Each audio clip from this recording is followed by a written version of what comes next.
दुसरा vlog open ऑलिम्पिक्सचा आहे. मी qualified into semifinal आणि आम्ही ठरवलं की आम्ही सेमीफायनल्स बघायला पॅरिसला यायचं. सो आम्ही ऑफिस सुटल्यानंतर आणि काम आवरून एक बस घेऊन धक्के खाऊन मस्त आलेलो आहोत आता आणि we will reach stadium in some time. So आणि हे आजूबाजूचं सुंदर असं पॅरिस शहर. आम्ही मस्त ट्रेनमधनं शहराचा आस्वाद घेत स्टेडियमजवळ.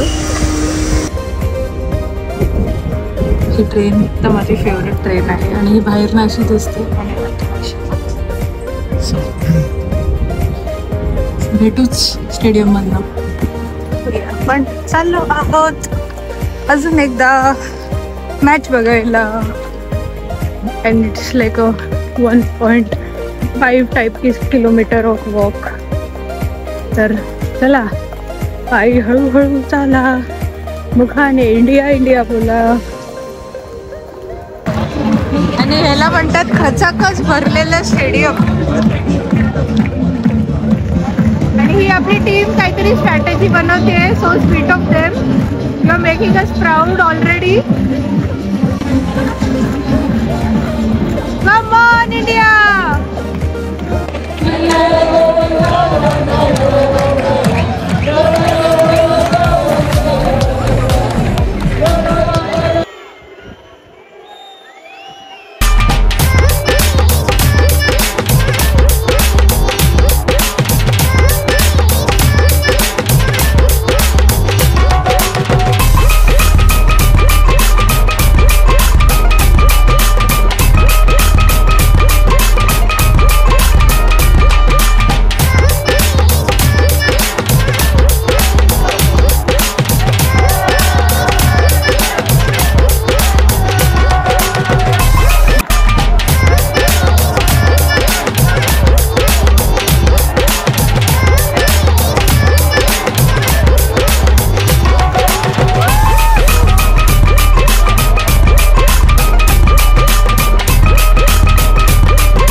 आम्हाला कोइन्सिडेंटली सेम जागा सेम सीट सगळं भेटलेलं आहे. सो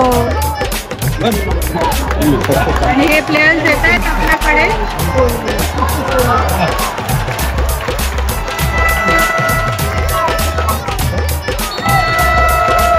अजूनही इंडियाच्या हातात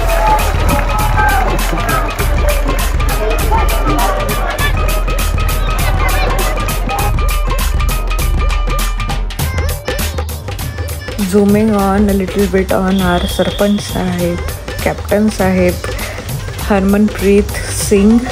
so proud of you. So proud of entire hockey team India. आणि आम्ही इंडियाचा जयघोष इथे खूप जोशाने करत आहोत. बट त्या दिवशी नशिबाने इंडिया टीमला हवी तशी साथ नाही दिली. मला खूप वाईट वाटतंय पण काय करणार, हरलो. But I think the way they played, it was really tremendous, amazing to watch. आणि इतकं मस्त वाटलं, इतकं छान वाटलं की काय विचारू नका. हा एक्सपिरियन्स घ्यायला फक्त या मॅचसाठी आम्ही खूप किलोमीटर्स ट्रॅव्हल करून आलो आहे आणि आता रात्रीसुद्धा ट्रॅव्हल करणार आहे. So you can imagine what is the exact enthusiasm that we have for the match and for India. जय हिंद, जय भारत, जय महाराष्ट्र.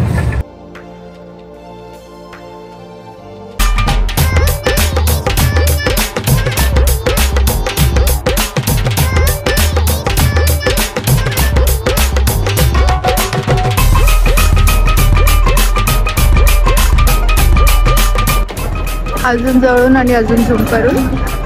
हा आहे आपला ऑलिम्पिक स्टेडियमचा हॉकीचा पिच.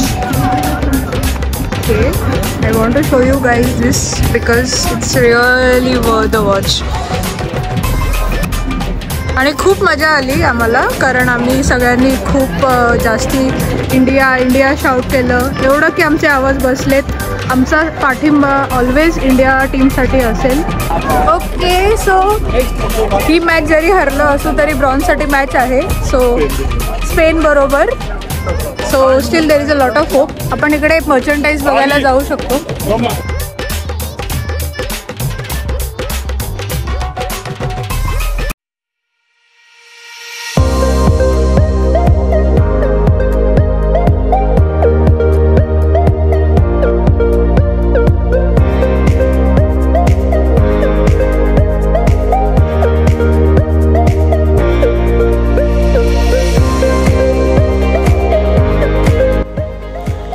थोडाफार आफ्टर पार्टीचा नजारा पॅरिस ऑलिम्पिक्सचा.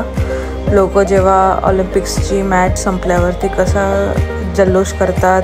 हे सगळे ऑलिम्पिक्सचे व्हॉलेंटियर्स आहेत, त्यांनी खूप चांगलं काम केलं आहे. आणि ही सगळी जनता आपली जे मॅच सुटल्यावर घरी जात आहेत आणि घरी सरळ जात नाहीत ऑब्व्हियसली, कारण खूप वॉकिंग आहे. तर पार्टी करत करत निवांत स्टॉप घेत आम्ही पण तसंच स्टेशनपर्यंत पोचायचा प्रयत्न करतो आहे, जेणेकरून आम्ही जास्त दमणार नाही. इथे खूप गरमी होती. इथे टेम्परेचर 35 अराउंड होतं. हवेशीर अजिबात नव्हतं. तर सगळे दमतायत खूप लवकर. पण प्रयत्न हाच चालू आहे की हे सगळे मोमेंट्स आहेत ते आपल्यासोबत नेहमीसाठी कॅप्चर करून घेऊन जावे आणि तुमच्या सर्वांजवळ पोचवून द्यावे. छानपैकी फाफडाचं पॅकेट संपवत आम्ही निघालो आहोत परत आता ब्रसेल्ससाठी. आधी एकदा कुठेतरी थांबून डिनर करू आणि त्यानंतर आम्ही डायरेक्ट आमच्या बसमध्ये बसू. ही ट्रेन बघा किती सुंदर आहे. लहानपणी पॉपिन्सच्या गोळ्या खायचो, त्यात जे रंग होते तशी ही ट्रेन. आणि गोल्डन आर, असं सुंदर कॉम्बिनेशन. काय सांगू तुम्हाला सगळ्यांना, खूप मस्त वाटलं. सूर्य मावळतोय, हळूहळू रात्र होत चालली आहे. आम्ही पण आता बेल्जियमला परत जायला निघत आहोत. पुढच्या आमच्या बसेस ट्रेन्स शेड्यूल्ड आहेत. आणि तरीसुद्धा एक मनामध्ये निराशा होती, पण हा विश्वास होता की इंडिया नक्कीच ब्रॉन्झ घेऊन येईल आणि नक्कीच इंडियाने ब्रॉन्झ आणलं पाहिजे ही आमची इच्छा. आणि तसंच झालं. आमचा विश्वास जिंकला. ब्रॉन्झ आपल्या घरी आलं आणि खूप खूप खूप बरं वाटलं, समाधान वाटलं आम्हाला. आणि दिवसभराचे दमलेलो आम्ही आलो डिनरला. डिनरमध्ये आम्ही खात आहोत फलाफल याच्यासाठी कारण मंगळवार होता, त्या दिवशी आम्हाला व्हेज जेवायचं होतं. आणि हे आहे युरोपचं ताक. आणि मग काय, आम्ही 5 तासाचा प्रवास पूर्ण केला फ्लिक्सबसचा पॅरिस ते बेल्जियमपर्यंत. आणि आता आम्ही आहोत ब्रसेल्स नॉर्ड स्टेशनला. सकाळचे 5 वाजलेले आहेत, 4:45 रफली. आणि इकडे एकही चिटपाखरू दिसत नाही आहे स्टेशनवरती. हे दुर्मिळ दृश्य आहे. आपण कधीही असं मोकळं स्टेशन बघितलेलं नसेल आयुष्यामध्ये, पण इकडे हे कॉमन आहे. Although it is not recommended. ह्या टायमाला कोणीही या स्टेशनमध्ये येऊ नये, पण ठीक आहे. इमर्जन्सी आणि एक्सेप्शनल केसेसमध्ये इट्स ओके. इंडियाची मॅच बघण्यासाठी, भारताची मॅच बघण्यासाठी आम्ही लिटरली ऑफिस सुटल्यावरती ट्रॅव्हल केलं दुसऱ्या कंट्रीमध्ये आणि समहाव आलो आहे. आता अजून आमच्या झोपा नाही झालेल्या, कारण इट्स 5 o'clock. सकाळचे 5 ऑलमोस्ट 4:45 झालेत आत्ता. आणि आम्ही अजून घरी नाही पोचलेलो. तर तेच आता घरची ट्रेनची वाट बघतोय. म्हणजे we are waiting for tram actually. तर मग आता ट्रॅम भेटली की मग घरी जाऊ, मग झोप आणि मग ऑब्व्हियसली दुसरा दिवस नॉर्मल.